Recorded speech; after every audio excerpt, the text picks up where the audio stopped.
Bonjour à tous et bienvenue dans ce podcast Luxury Insight en partenariat avec fashionnetwork.com. Aujourd'hui, nous allons parler digital avec Violaine Gressier, qui est Industry Manager en charge du luxe pour Facebook. Violaine va nous partager sa vision et son expérience longue et riche au sein du digital et du groupe Facebook. Sa vision également de comment les marques de luxe peuvent s'adapter avec ces nouveaux moyens de communication, voire même de distribution. Alors, bonne écoute et bon podcast. Violaine Gressier, bonjour. Bonjour. Vous êtes aujourd'hui en charge des relations avec les marques de luxe au sein de Facebook. Ça consiste en quoi exactement ? Alors, on accompagne aujourd'hui de façon un peu holistique la transformation digitale des entreprises du luxe et de façon très concrète, en fait, de leur expliquer la présence qu'ils peuvent, qu'ils doivent, ou enfin qu'ils espèrent avoir sur Facebook, Instagram, Messenger et WhatsApp. Je regardais, en fait, votre parcours. Vous n'êtes pas ni lié au luxe, ni fondamentalement lié à l'univers des réseaux sociaux. Vous êtes passé par le Club Med, vous êtes passé par EuropaCorp. Quel est le fil conducteur de votre parcours ?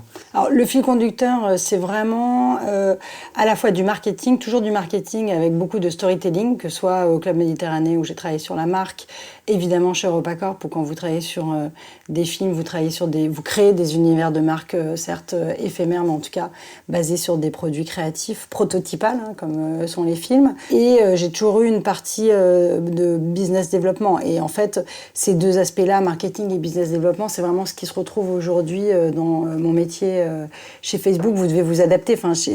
Aujourd'hui, chez Facebook et Instagram, on est toujours en train de créer des nouveaux produits et de comprendre quelles sont les opportunités liées à ça. Donc ça m'aide énormément dans le travail qu'on peut faire avec les entreprises du luxe.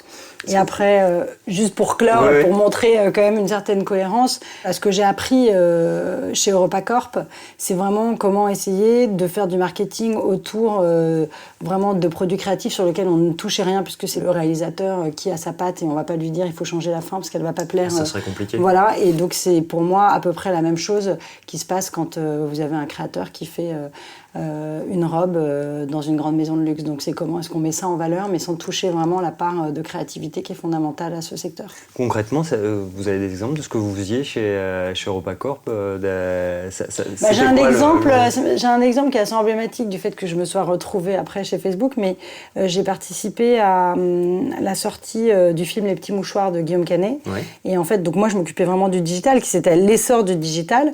Les Petits Mouchoirs, je crois que c'était en 2010, mais on n'était pas encore vraiment... Alors bien sûr, il y avait du marketing digital, mais pas beaucoup de marketing mobile. Et en fait, Facebook, il devait y avoir 2 ou 3 années d'existence de Facebook en France. Et on a réussi à récupérer un site d'un fan sur lequel il y avait 300 000 fans, parce que là, on parle de Facebook.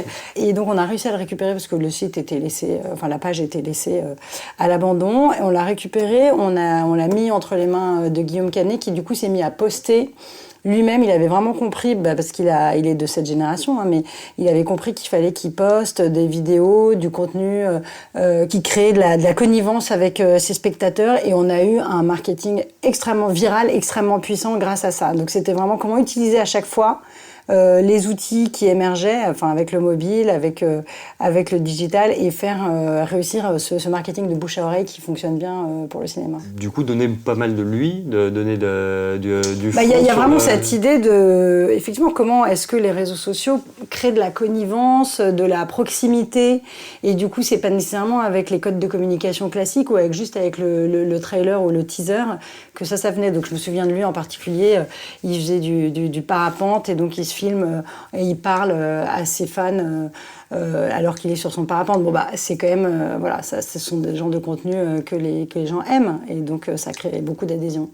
Vous, dans ce métier-là, qu'est-ce qui vous intéresse justement ? C'est ce côté réactivité, c'est ce côté on a un temps assez réduit pour trouver la bonne solution. Ce qui est passionnant, c'est qu'aujourd'hui, on est quand même dans des usages qui sont vraiment véritablement en transformation drastique, et donc d'arriver à comprendre ce qui fait du sens. Tout ne fait pas du sens, mais en tout cas, vraiment, je le prends comme exemple. Il y a 5 ans, je ne me serais jamais dit que j'allais un jour acheter un produit depuis mon téléphone. C'était pour moi inconcevable.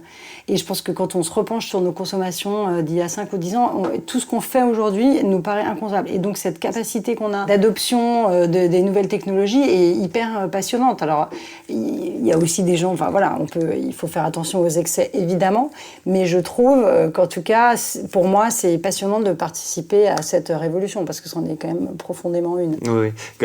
Vous le voyez avec les échanges que vous avez avec les marques de luxe, c'est une révolution pour eux aussi. Oui, évidemment. Évidemment. En fait, je pense qu'en particulier, il y a deux choses qui, pour moi, fondamentalement, ont changé la relation des marques de luxe avec nos plateformes. La première, c'est le fait que la génération des millennials, donc qui sont nés avec un mobile, en 2025, ce sera 45% des consommateurs du luxe, ils le savent, on le voit dans toutes les études. Et donc ça, c'est une réalité avec laquelle il faut ne plus composer, mais vraiment, il faut pouvoir leur apporter vraiment les outils, enfin en tout cas les messages sur les plateformes qui consomment, etc. Donc ça, c'est vraiment, je pense, le fait de cibler cette nouvelle génération de consommateurs, elle est essentielle.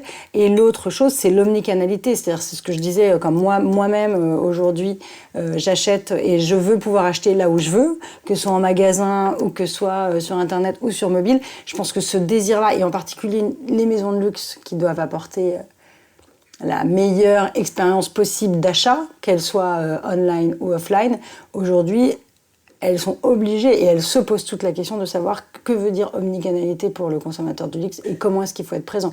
Donc ces deux aspects-là, pour moi, font que, évidemment, aujourd'hui, elles ont complètement embrassé le digital. Au quotidien, votre relation avec les marques de luxe, pour Instagram, WhatsApp, Facebook, vous êtes en contact avec qui? C'est différents services ou ça reste un service spécifique? Non, c'est différents services et puis après, ça dépend de chaque maison, de la façon dont elles sont structurées. Mais si elles le souhaitent, évidemment, la première porte d'entrée, c'est le média. Donc, c'est vraiment les équipes médias. Et après, de fur et à mesure, et c'est aussi ça qui rend mon métier intéressant, c'est parce que ça a énormément évolué. On a toute une équipe chez Facebook qui s'appelle le Creative Shop, qui en fait sont des personnes qui sont en fait des DA, qui vont nous accompagner et aider les équipes artistiques à comprendre comment est-ce qu'elles doivent créer des assets spécifiquement pour mobile. Et ça, c'est essentiel, vraiment. Donc vraiment travailler avec les équipes créatives, leur expliquer comment on voit l'avenir, à la fois leur donner notre vision et les accompagner de façon un peu pragmatique sur la construction des assets. Donc ça, c'est une chose. Donc il y a les équipes médias, on l'a dit, il y a toutes les équipes e-commerce, évidemment.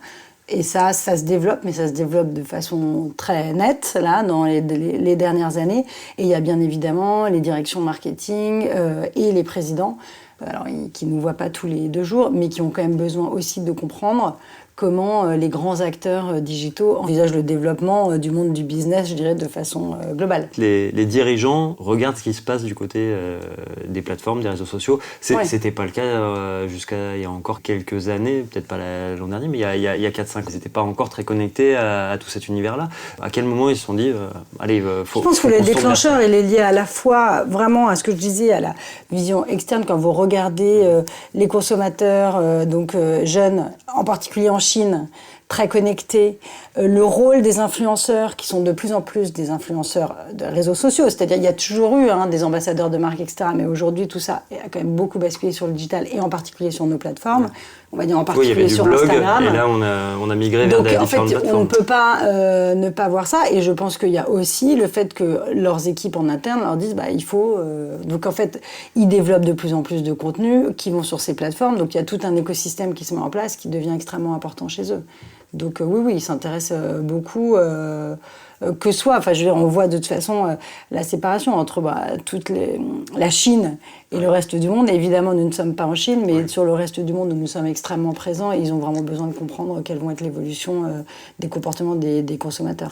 Vous n'êtes pas en Chine, et pourtant la Chine est assez moteur sur tout ce qui est créativité, sur Très, mais d'ailleurs c'est un challenge pour les marques de luxe qui créent pour différentes plateformes avec beaucoup d'enjeux techniques, mais elles le font très bien. Ils sont obligés de trouver des solutions qui vont aller sur les plateformes en Chine. Ils font à chaque fois des développements spécifiques.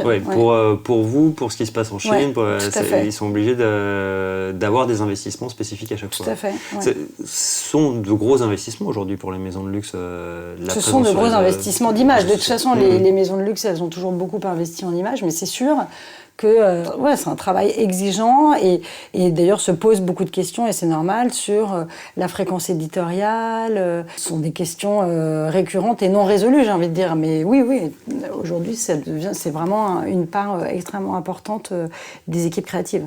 Aujourd'hui, la vision 360 des maisons sur du print, de l'affichage et de la présence sur le web et sur les réseaux sociaux. Vous, quelle analyse vous faites de l'évolution que ça a eu sur les 2 dernières années et comment vous voyez évoluer la présence et la stratégie des maisons? Elles ne sont pas toutes la même, heureusement, mais quelle tendance vous voyez émerger? Enfin, de toute façon, comme on partait de très peu, évidemment, le digital prend une part importante.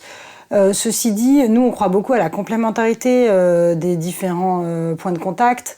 Entre l'affichage, la télévision, la presse. Donc en fait, l'idée, c'est vraiment de comprendre comment est-ce que vous touchez au mieux votre cible, où elle est, et puis ça va pas être la même chose si vous lancez un parfum ou vous voulez communiquer autour d'un défilé. Donc vraiment, pour nous, l'intérêt, c'est vraiment de comprendre qui est la personne que la marque entend toucher, comment elle se comporte, est-ce qu'elle est connectée, non connectée, et ce qui est sûr, c'est que en tout cas, les CSP+, sont parmi les gens les plus connectés. Enfin, ils sont beaucoup plus connectés que la moyenne et ils regardent beaucoup moins la télévision que la moyenne. Donc voilà, ça pour donne toucher la cible luxe, c'est quand même plus intéressant.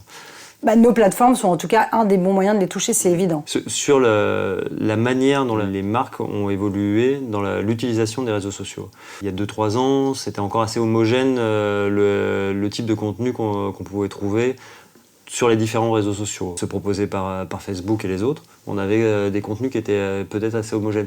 C'est beaucoup plus spécifique aujourd'hui. Par réseau social, on trouve des contenus vraiment dédiés. Comment ça se met en place? Comment les marques ont le bon équilibre autour de ça? Bon, je pense que Instagram a beaucoup aidé à développer clairement la présence des marques de luxe parce que c'était à la base un écrin vraiment beaucoup de photos et évidemment aujourd'hui ça a beaucoup évolué mais du coup il y avait cette volonté quand même on sait que les trendsetters, les happy few, etc.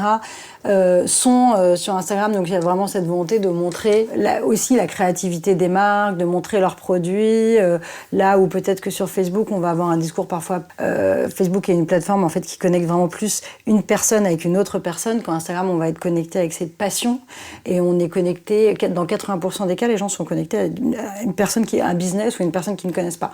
Donc il y a vraiment cette dimension plus holistique, alors que sur Facebook, on va suivre des personnes que l'on connaît, que l'on a déjà rencontrées une fois, et être plus dans la prescription. Ceci dit, après sur le contenu des marques, je pense qu'en fait, évidemment, ça évolue, et je pense qu'en fait, chaque marque, chaque maison se permet peut-être de plus en plus d'être vraiment fidèle à ce qu'elle est, à ses codes de marque. Donc je trouve ça intéressant parce que... Ça veut dire quoi? Avant, comme on voulait toucher tout le monde... Non, mais au début, je pense qu'il y avait une idée de relais beaucoup plus publicitaire et très régie. Je pense que la partie éditoriale...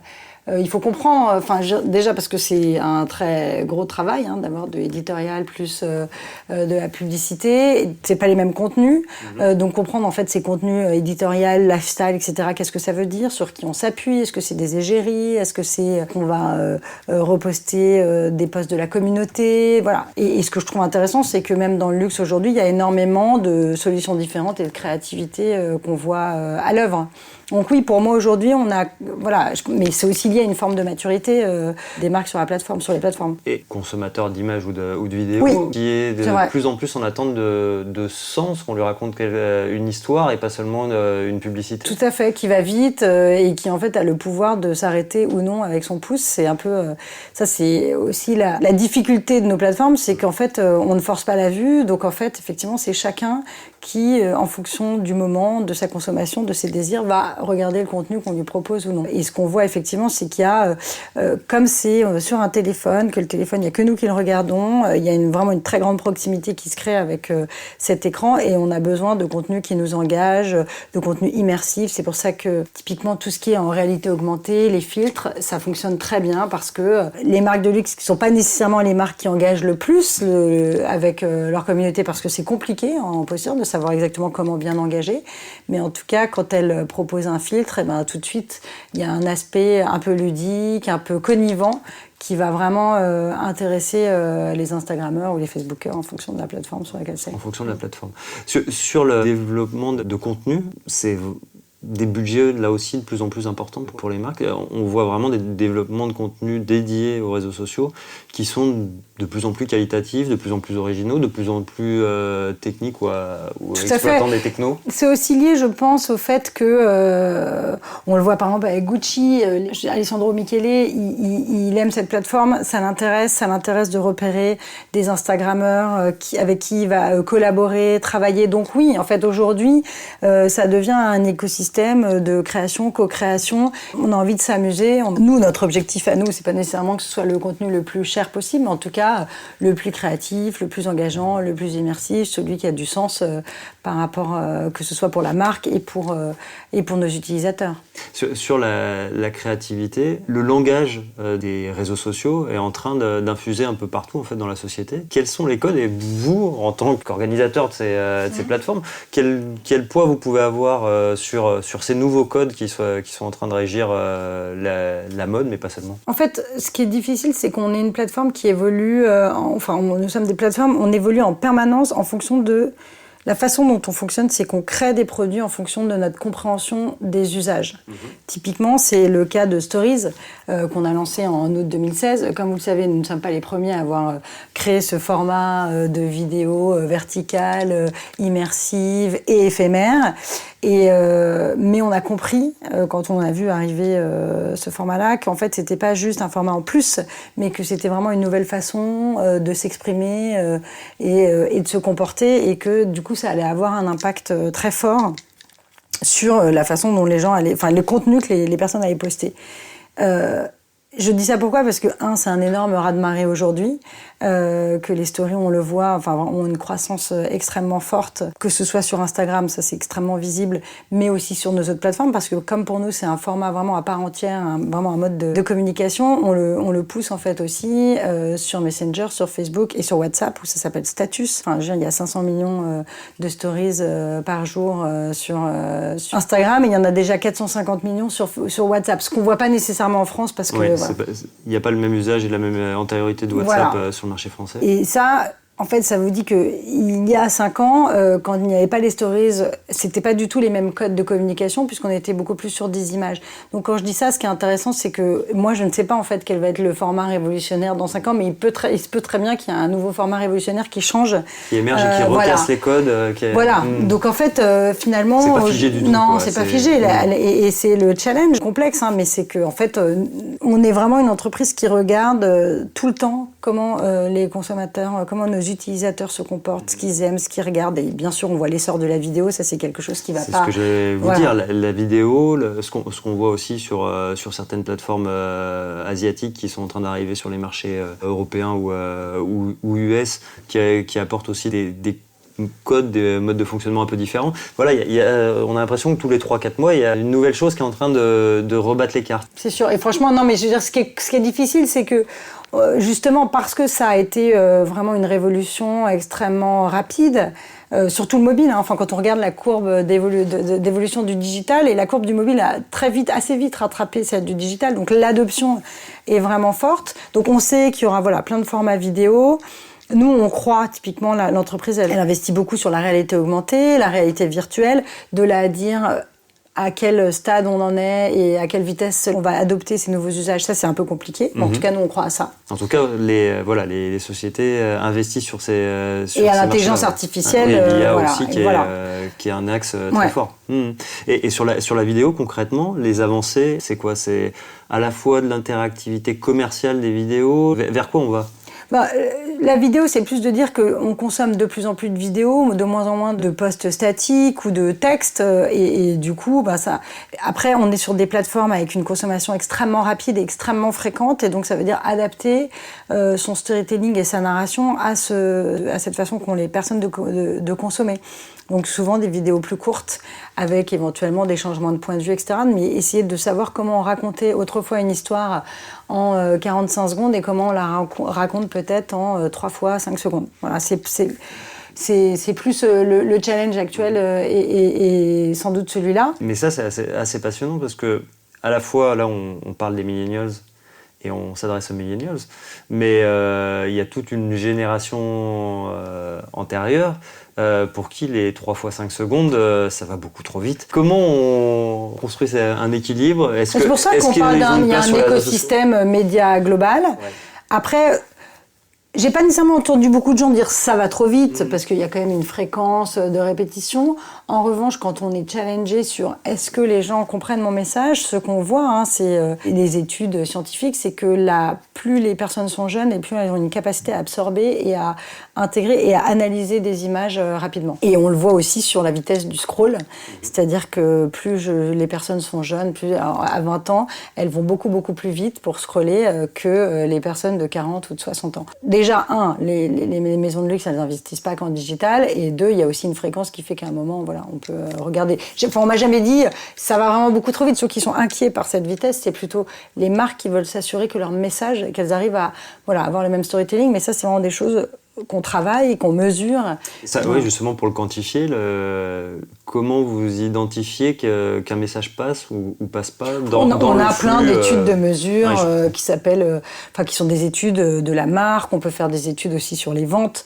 Donc c'est vraiment, on met en place énormément d'outils médias, d'outils qui permettent de comprendre quel est l'impact d'une campagne sur les personnes qui l'ont vue. Pour vous, les plus belles campagnes ou les lancements les plus significatifs avec des nouvelles technos, des initiatives nouvelles que vous avez pu mener ces 2-3 dernières années, c'était quoi? Les plus belles, non, mais c'est difficile d'en citer une. En plus, je m'occupe de beaucoup, mais je trouve que j'ai trouvé qu'en tout cas le fait que différentes très grandes maisons fassent des filtres pour des lunettes, c'était à la fois osé parce que c'est pas souvent leur code, et qu'en même temps ça apporte ça apporte une certaine spontanéité qui est selon moi assez attendue par nos utilisateurs. Ça leur a donné une visibilité nouvelle auprès de nouveaux potentiels futurs clients, ou le fait de toute façon, de gamifier un peu oui, ça leur donne oui, ça sont quand même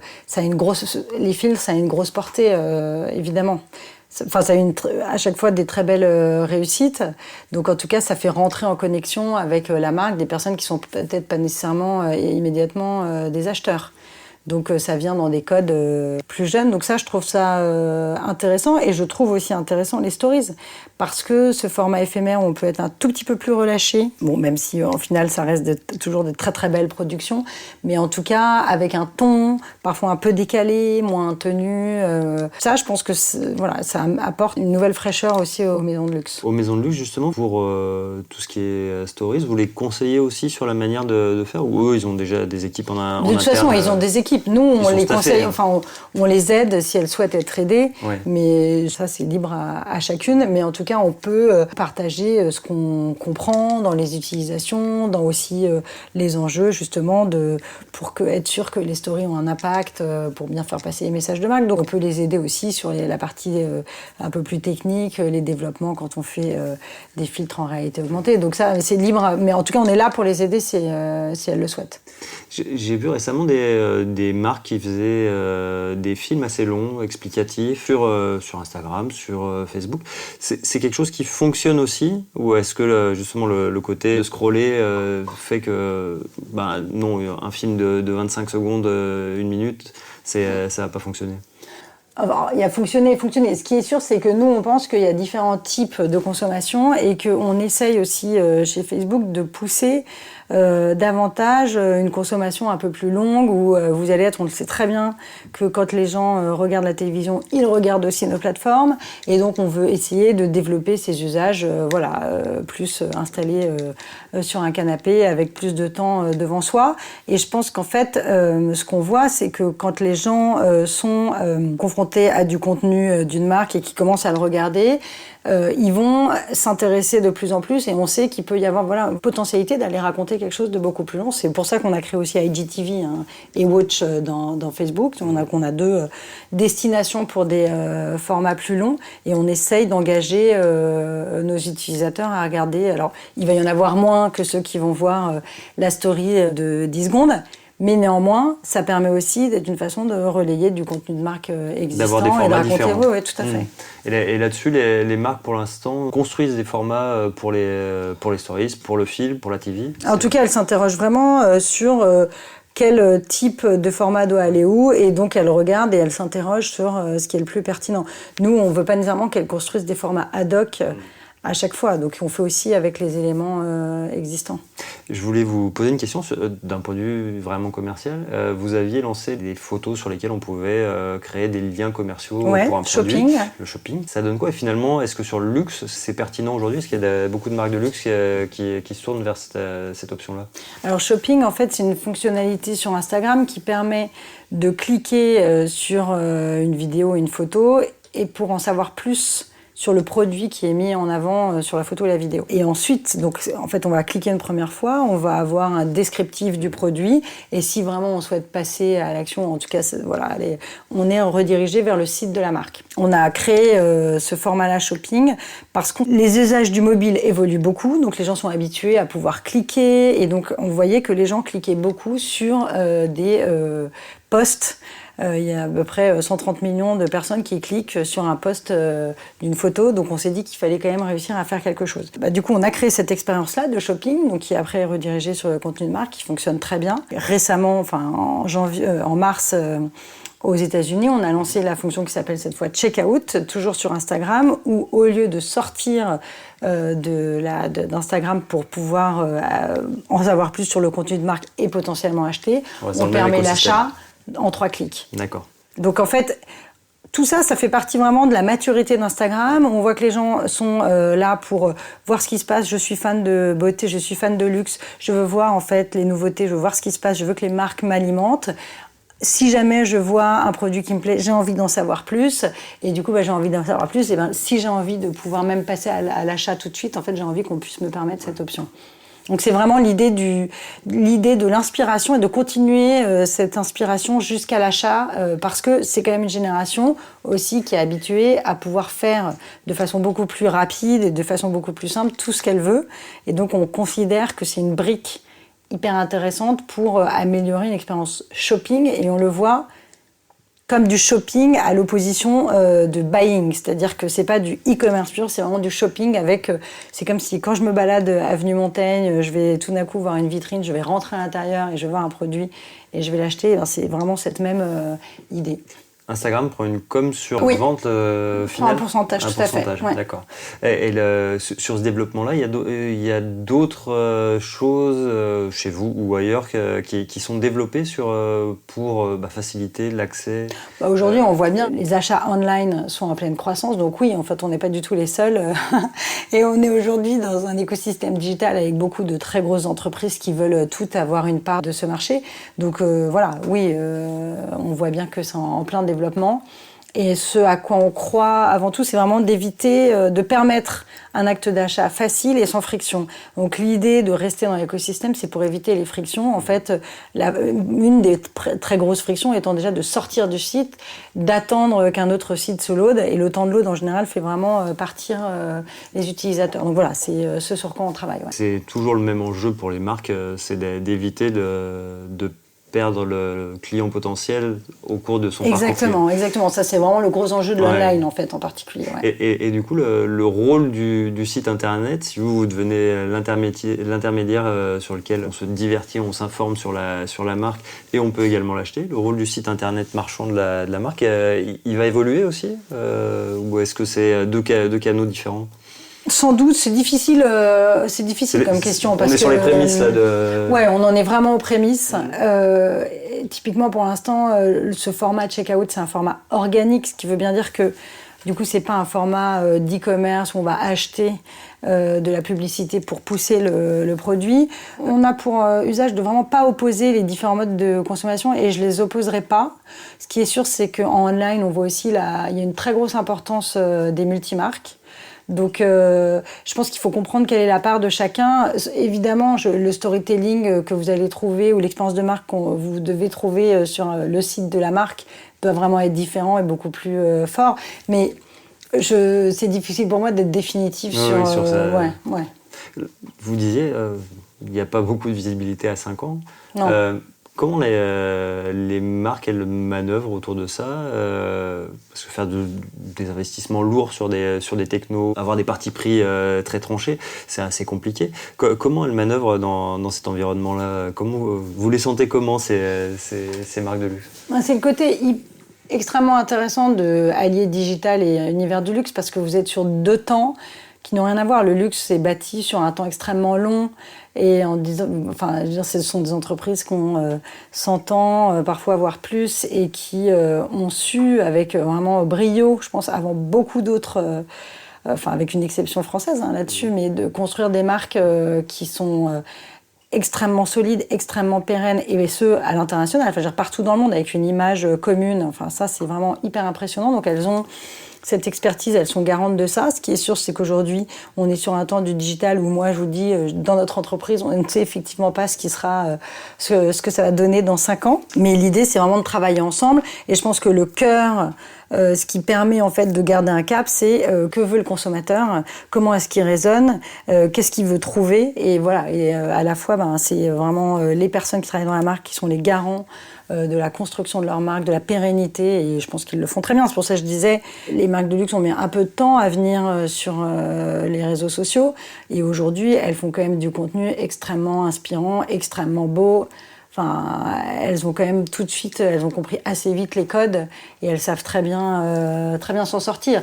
Donc, il faut comprendre. Je pense que l'enjeu qui arrive maintenant, c'est vraiment l'omnicanalité, les plateformes de messagerie qui sont aussi en plein essor, enfin WhatsApp en plein essor chez nous, Messenger aussi, on est sur, il y a 1,7 milliard de personnes connectées par mois sur WhatsApp, 1,3 sur Messenger, donc c'est énorme. Et donc qu'est-ce que le consommateur, qu'est-ce que l'utilisateur va attendre qu'on lui propose comme service sur ces plateformes? Tout ça, c'est vraiment des choses en réflexion. On va plus être sur du service finalement que sur de la communication classique. Oui, parce que c'est un canal one-to-one, donc on va être sur du service, une expérience vraiment très personnalisée, de l'assistant de vente, du service après-vente, donc oui. Mais aujourd'hui, il faut enrichir ça de manière intelligente. Clairement. D'accord. Violaine Gressier, merci. Merci beaucoup. C'est ainsi que se termine ce podcast Luxury Insight Fashion Network. À très vite pour une nouvelle écoute.